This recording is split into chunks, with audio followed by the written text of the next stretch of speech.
Percy Jackson et les dieux grecs, tome 6, de Rick Riordan, traduit de l'anglais par Nathalie Serval, lu par Benjamin Bollen.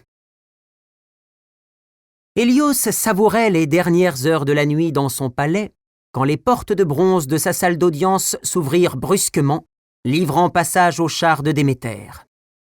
Les deux dragons s'arrêtèrent au pied de son trône et bavèrent sur ses belles sandales dorées en montrant les crocs. Ça n'annonçait rien de bon. Oui » bredouilla-t-il. « Où est ma fille ?» demanda Déméter avec un calme olympien. Hélios fit la grimace. Il n'avait aucune envie de se trouver mêlé aux querelles des dieux, on ne le payait pas assez cher pour ça, mais il jugea qu'il ne gagnerait rien à faire des cachotteries. « Hadès l'a prise !» lâcha-t-il. Déméter réprima le cri qui lui montait aux lèvres pour préserver la Grèce d'une nouvelle épidémie de pop-corn. Parmi tous les mâles répugnants et haïssables susceptibles d'avoir enlevé sa précieuse enfant, Hadès était sans conteste le plus répugnant et haïssable. « Pourquoi ne l'as-tu pas dit plus tôt ?» s'enquit-elle d'un ton aussi tranchant que la lame de son épée. « Eh bien, silence ! On réglera ça plus tard. Zeus sera furieux d'apprendre qu'Hadès a déshonoré notre fille. » Laissant Hélios tassé sur son trône, elle s'envola pour l'Olympe. Comme vous vous en doutez, sa conversation avec Zeus ne se déroula pas exactement comme elle l'avait imaginé. « Tu ne devineras jamais ce qui est arrivé !» déclara-t-elle en pénétrant dans la salle du trône. Zeus écouta son récit en tripotant son lance-éclair.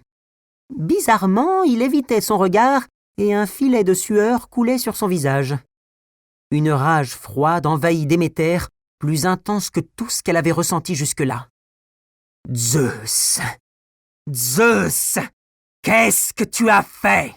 « Eh bien, une ou deux fois, Hadès a mentionné devant moi son désir d'épouser Perséphone. » Déméter enfonça ses ongles dans ses paumes jusqu'à en faire jaillir l'icor. « Et ?» « C'est un beau parti, admets-le.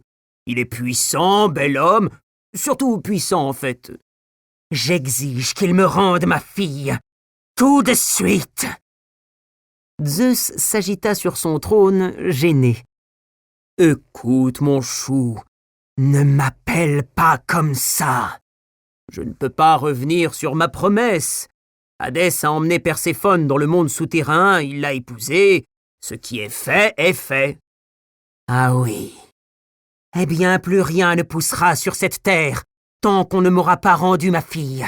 Les récoltes pourriront sur pied, la famine s'installera, toutes les créatures vivantes partageront ma douleur jusqu'à ce que tu fasses le nécessaire. » Déméter sortit à la vitesse de l'éclair, d'habitude c'était la spécialité de Zeus mais elle était vraiment hors d'elle, et retourna à Éleusis.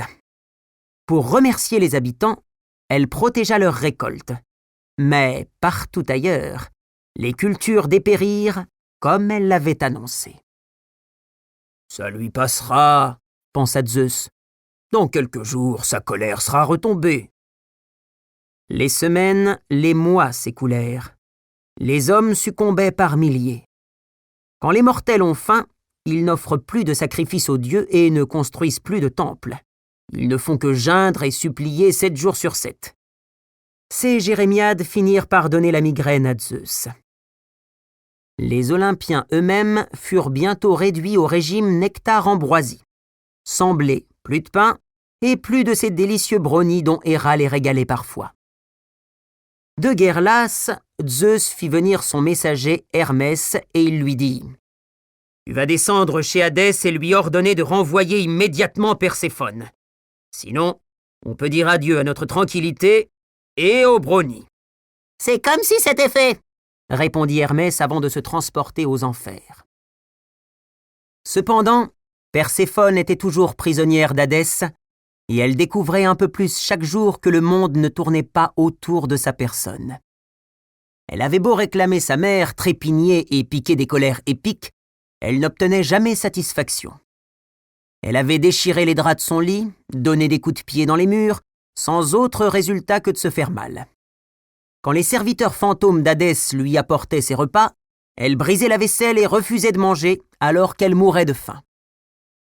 Ce détail a son importance. Dans la Grèce antique, consommer de la nourriture sous le toit de quelqu'un revenait à signer un contrat avec lui. Il devait veiller à votre confort et en échange, vous vous engagiez à bien vous conduire envers lui et à le traiter comme un ami. Et ça, il n'en était pas question pour Perséphone.